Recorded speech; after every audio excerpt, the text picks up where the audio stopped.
Sebetulnya ini masalah perselisihan ulama. Ya. Jadi aneh sebutin dulu ya ulama-ulamanya ya.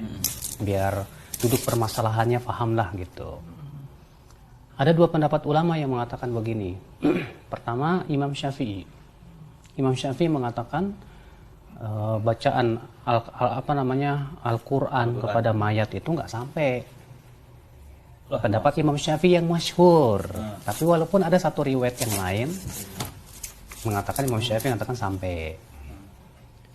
Dalilnya Imam Syafi'i apa? Ayat. Allah mengatakan wa allaisa lil insani illa masa. Bahwa seseorang itu tidak akan mendapatkan kecuali apa yang ia amalkan. Maksudnya Ustaz? Yang diamalin? Seseorang tidak akan mendapatkan pahala kecuali apa yang ia amalkan. Iya. Lah kata Imam Syafi'i berarti nggak mungkin dong orang dapat pahala dari orang lain. Soalnya itu bukan amalan dia. Lah kalau anak kan cucunya. Dulu dengerin dulu. Iya tadi ya. Nah ini yang pertama kata Imam Syafi'i. Dalil yang kedua, karena nggak ada prakteknya dari Nabi. Nabi SAW sering ziarah kubur, tapi Rasulullah nggak pernah baca-baca Al-Fatihah, kirim-kirim Al-Quran kepada mayat.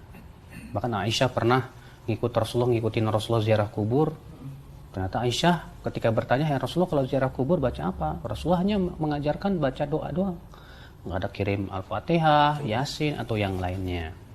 Ini dalil yang kedua, ntar dulu.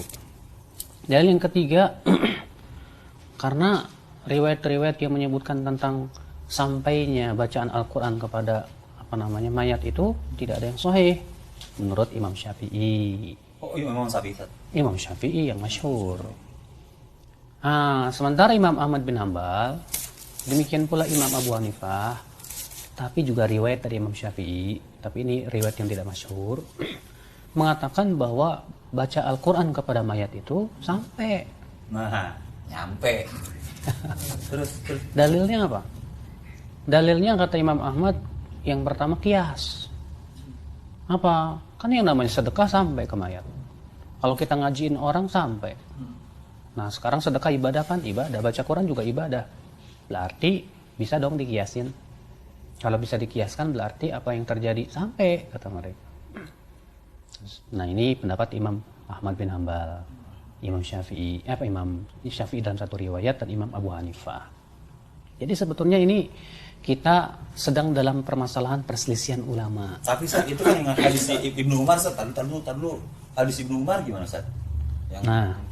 Di awal tadi sudah sebutkan bahwa menurut Imam Syafi'i, mazhab Imam Syafi'i, bahwa hadis-hadis yang menyebutkan tentang seperti itu tidak ada yang sahih. Enggak sahih. Nah, contoh misalnya riwayat Abdullah bin Umar yang beliau berwasiat kalau saya meninggal, tolong bacakan Al-Baqarah di kuburan, di bagian kepala kuburan saya. Kata Ibnu Umar. Ibnu Hajar menghasankan. Itu kalau nggak salah ada Tobroni kan Ustaz ya? Ada ya? Betul. Tapi tentunya kita harus tinjau ulang penghasanan Ibnu Hajar ini. Kenapa? Karena di dalam sanadnya ada seorang perawi yang bernama Abdurrahman bin Al-Ala bin Al-Lajlaj. Dia perawi yang majhul. Majhul. Ustaz. Enggak, Ustaz, Mbah saya kan udah bilang kalau ngirim Al-Fatihah itu nggak bener, jadi makanya saya tadi dengar, Bang. Ya, dengerin dulu. Dia perawi yang majhul. Majhul itu apa sih? Yaitu seorang perawi yang tidak ada yang meriwayatkan dari kecuali satu orang aja. Dan dia memang seperti itu keadaannya. Maka dari itulah, ya karena perawi ini majhul, tidak bisa dijadikan hujah. Ini yang pertama. Mereka juga berdalil dengan hadis Iqra'u ala mautakum Yasin. Bacakan Yasin kepada orang mayat-mayat kalian, tuh kan? Itu mantap tuh. Riwayat Tirmidzi. Tirmidzi juga menghasankan hadis itu. Namun kata para ulama penghasanan Tirmidzi pun juga harus ditinjau ulang. Kenapa? Karena di dalam sanadnya ada seorang yang bernama Abu Uthman. Abu Uthman dan ayahnya ini kata para ulama tidak dikenal dalam sanad ini siapa dia. Sehingga hadis ini pun lemah, nggak bisa dijadikan hujah. Nah ini dalil. Nah sekarang jadi permasalahan adalah bagaimana dengan kias? Iya itu Ustaz, kias. Nah, kan terus ada juga nih Ustaz, potong. Kan kita juga kalau misalnya kita itu kan orang buat orang mati kan ya. Nah kalau orang udah jadi mayit nih, terus kita sholat jenazah kan. Sholat jenazah ada Fatihahnya Ustaz. Iya, entar dulu. Sampai kan? Belum sabar kenapa sih bang? Kagak, ini aja, tegas. Entar dulu. Iya. Kita bicara dulu ya masalah dalil. Kias. Sekarang kias itu apa namanya? Bisakah sedekah dikiaskan dengan Al-Quran? Al-Quran dikiaskan dengan sedekah apa enggak gitu kan? Kata Imam Syafi'i nggak bisa. Emang apa, Ustaz? Kenapa? Karena kalau kias itu benar, yang pertama kali memahaminya Rasulullah, para sahabat. Ketika Rasulullah meninggal dunia, nggak pernah para sahabat yasinan atau kirim-kirim Al-Fatihah. Ketika Abu Bakar, Umar, coba deh abang baca dalam Iya kitab-kitab sih, emang kagak sejarah. ada. Makanya. Tapi kan cakep itu, Ustaz, ngirimin. Iya, masalah Bagus. cakep sih bang. Menurut kita cakep belum tentu di sisi Allah cakep bang. Banyak yang ngerjain. Iya, masalah banyak yang ngerjain juga bukan belum tentu dalil. Topan bah. Dengerin dulu. Iya. Tadi abang bilang begini. Waktu sholat jenazah buktinya baca Al-Fatihah. Al-Fatihah di situ bukan buat ngirim-ngirim pahala Al-Fatihah, tapi sebagai syarat sah sholat, supaya sebagai sebuah rukun sholat Al-Fatihah. Apa jenazah itu rakaat pertama baca Al-Fatihah. Begitu. Nah, adapun yang diinginkan dari sholat jenazah adalah yaitu doanya itu bang. Ya, doa kepada si mayat tersebut. Nah itu bang. Berarti kesimpulannya Doanya, tapi kan doa itu doa ada dalam Al-Quran juga, Ustaz. Iya, kalau kita mendoakan mayat silakan sampai. Enggak, doa itu ada juga doa nalafaz dari dalam Al-Quran kan? Apa itu? Iya, Allahumma wali walidayya. Maghfirlah. Iya, kalau itu isinya doa, walaupun itu ayat Al-Quran, tapi memang itu doa. Yang namanya doa ya sampailah ke mayat.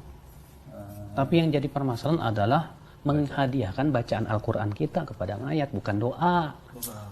Berarti anak nggak boleh kiasin, misalnya anak kan mau umrohin keluarga apa umrohin siapa gitu kan? Iya, Nggak makanya- boleh dikiasin ke situ berarti Ustaz ya? Ya menurut Ibnu Katsir, kias seperti itu tidak tepat. Kenapa? Karena ini masalah yang sifatnya ta'abudi. Kemudian juga kalau tepat kias itu benar, pasti yang pertama kali melakukan Rasul dan para sahabatnya dan para tabi'in, begitu bang. Tapi memang kalau kita ambil kesimpulannya gimana dong kesimpulannya? Kalau saya sih pribadi ya lebih condong pada pendapat Imam Syafi'i, karena melihat perbuatan Nabi SAW, Rasulullah tidak melakukan itu, para sahabat juga tidak melakukan itu.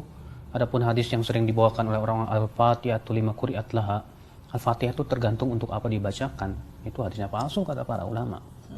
Ini yang pertama nih. Yang kedua, para ulama berselisih itu tentang masalah menghadiahkan bacaan Al-Quran, tapi tidak khusus hanya Al-Fatihah bang.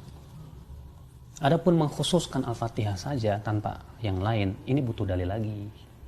Loh, kalau baca Al-Quran matian satu Quran itu lama amat, Ustaz. Enggak, maksudnya jangan kita khususkan cuma Al-Fatihah. Tapi kita misalnya ada orang, saya mau kirim Al-Baqarah. banyak banget ya. Ya, sekali-kali lah daripada Yasinan mulia Al-Baqarahan. Biar panjang. Syukran Ustaz, jelasannya ntar makasih. Tadi dulu belum selesai. Oh, belum. Ah. Apalagi Ustaz? Nah, tapi kewajiban kita pun juga nggak boleh menyesat-nyesatin orang yang ngirimin Al-Quran kepada mayat. Kenapa demikian? Karena ini masih koridor perselisihan para ulama. Tuh, jangan nyesatin anak tuh. Bukan, tadi kan saya juga ingat mbah saya bilang kalau ngirim Al-Fatihah itu jangan boleh itu. Saya kan dari Jogja saat jadi ya. Jadi kewajiban kita adalah melihat mana yang paling kuat dalilnya. Itu yang kita pegang, kita amalkan. Adapun kita mengatakan, wah itu mazhab Imam Ahmad sesat itu, jangan. Imam Ahmad sudah berijtihad. Imam Abu Hanifah sudah berijtihad. Tapi kita berusaha untuk mengamalkan yang kita lihat mana yang paling kuat dalilnya.